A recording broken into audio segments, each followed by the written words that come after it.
So join with me. Give a warm welcome to a great public servant, Lieutenant Governor Peter Kinder.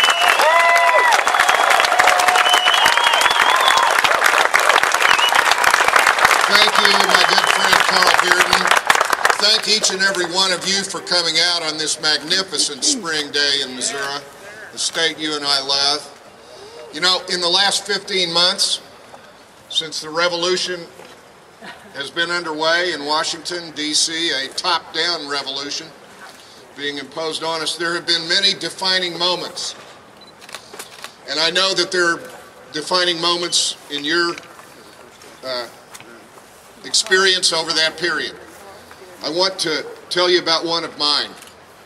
It was last summer, I believe in August, and Senator McCaskill was having one of her town hall meetings.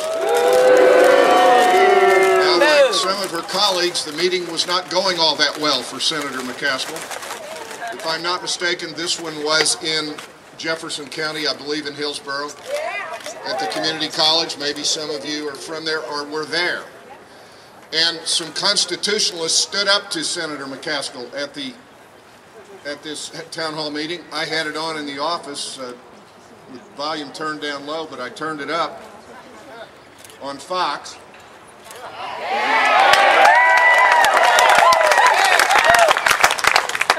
And Claire McCaskill got more and more frustrated with the confrontational tone that some of the speakers were adopting toward the radical agenda being pursued in Washington, and she finally, in total exasperation, said, "Don't you trust us?"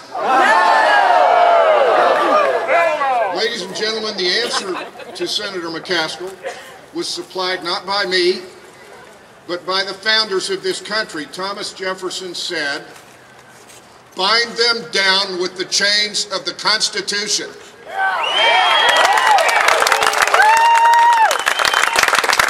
The wisdom, that founder's wisdom, has been completely jettisoned by the current ruling group in Washington, D.C., and their contempt for the Constitution is everywhere and every day made manifest.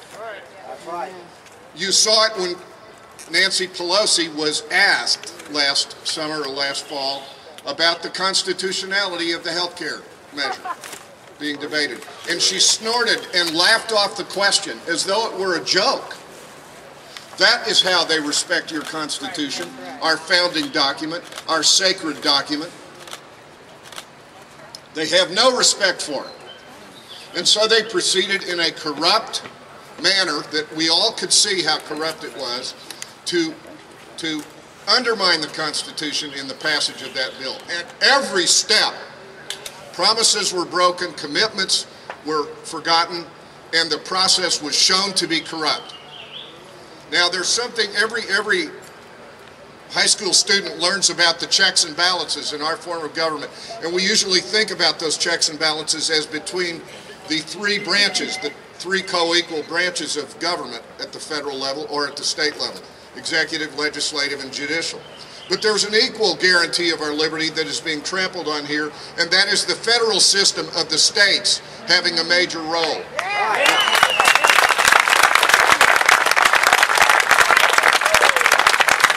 We saw the beginning of the end of the federal system, if we hadn't seen it before, with the corrupt Cornhusker kickback Nebraska compromise and payoff to get one senator's vote. And they were literally, without any shame, calling these senators in who were being a tough sell and saying, "What does it take? How much will it take? What do you need to buy your vote?" Well, you know, it was a great sign from the American people and the people of Nebraska that even the citizens of Nebraska rejected that corrupt bargain and said,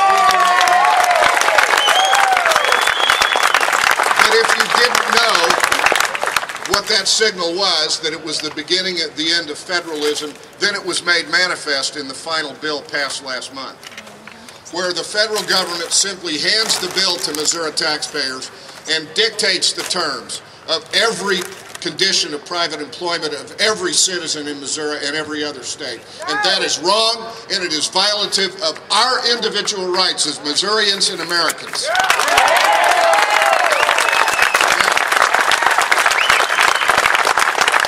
Never before in the history of this country has the federal government presumed to pass a law saying we dictate to you that you must buy a product in the private marketplace.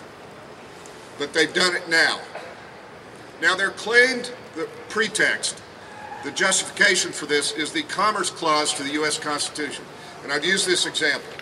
If Anheuser-Busch is buying a load of steel from Pennsylvania Steel Company to build a new plant, that is interstate commerce, and it can be legislated on by the federal government. But you, as a private Missouri citizen, living and breathing living your life in the state of Missouri, are not, by that act, engaged in interstate commerce, and it is wrong for the federal government to say that you are.